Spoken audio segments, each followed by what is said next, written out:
Welcome back to our sweet love story, where this couple manages their life in a sunny apartment, putting up curtains and lighting up their love nest. The bakery below became their hotspot, with grandparents baking bread and offering endless inspiration. They could taste the most amazing flavors from a simple loaf of bread every day, a true miracle of baking. Even though they were secretly thinking about each other, they were blissfully unaware. Their hearts shared an unspoken understanding, filled with mysterious emotions for each other. A piece of bread brought sweetness to the girl, and she also found a job at an ice cream shop to talk about upgrading the sweetness.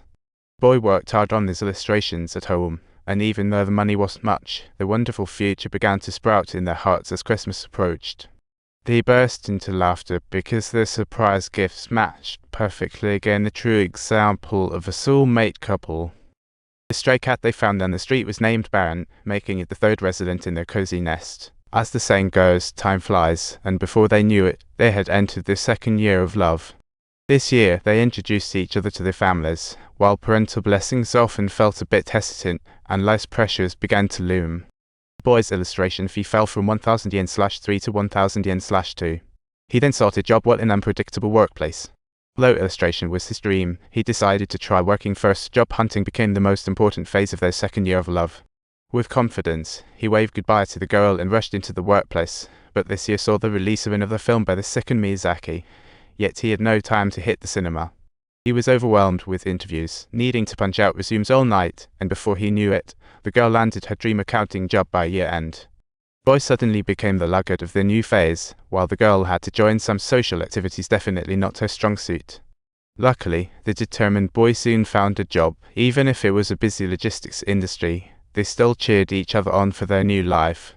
As a celebration, they cheered and bought their beloved Nintendo console, never realizing how hectic work could be. The purchased console and games lay dusty on the shelf, while the rookie boy had to run around with his boss, swapping the waiting dynamic to the girl waiting for him to finish work. Their long-awaited movie got postponed to an unset date, and even the play they booked in advance fell through because of overtime. The boy could only apologize to the girl, suggesting they reschedule. Although a bit disappointed, she understood. Shortly after, news of a once inseparable couple breaking up cast a shadow of worry in the girl's heart. The boy's work got busier, and the book the girl wanted him to read was simply forgotten by him. White shoes have been quietly replaced by black ones. Now only the girl sits alone before the TV, recalling past games. To get work done, the boy put on his headphones and filtered out the game sounds, separating them into two different worlds. They finally made time for a bookstore trip. The girl eagerly chose comics to share joy with the boy. But seeing the boy engrossed in the self-help book made her feel a slight sadness, as the cinema lacked their laughter and interaction. As time went by, their love reached its fourth season, and the girl discovered the bakery they often visited had mysteriously closed down.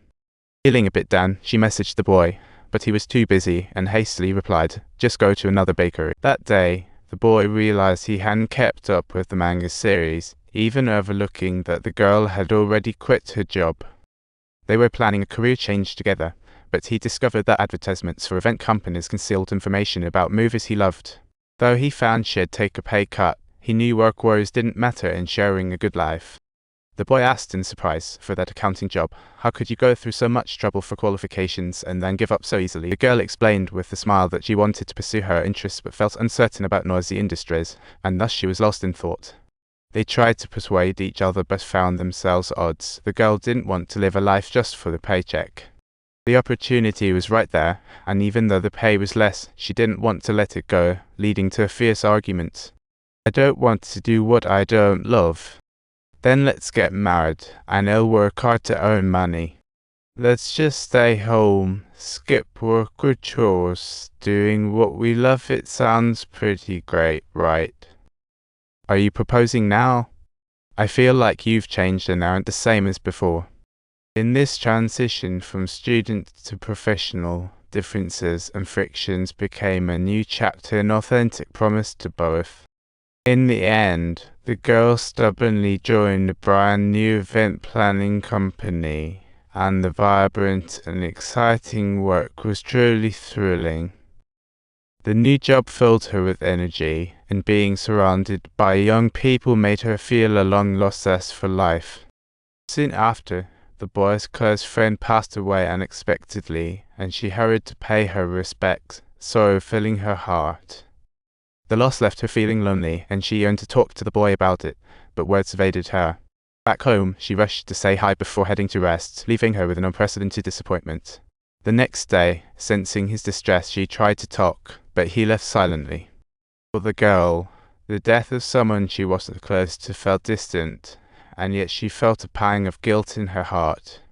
Realizing that she had overlooked the boy's feelings, she continuously sought him out, hoping to mend the rift. She tirelessly searched for the boy, and in the midst of her anxious heart, everything seemed to quietly shift around them. The girl's boss was a very charismatic man, which made her emotions and work start to become complicated, yet it also pushed her to keep moving forward. If you like this humorous take, don't forget to like and subscribe.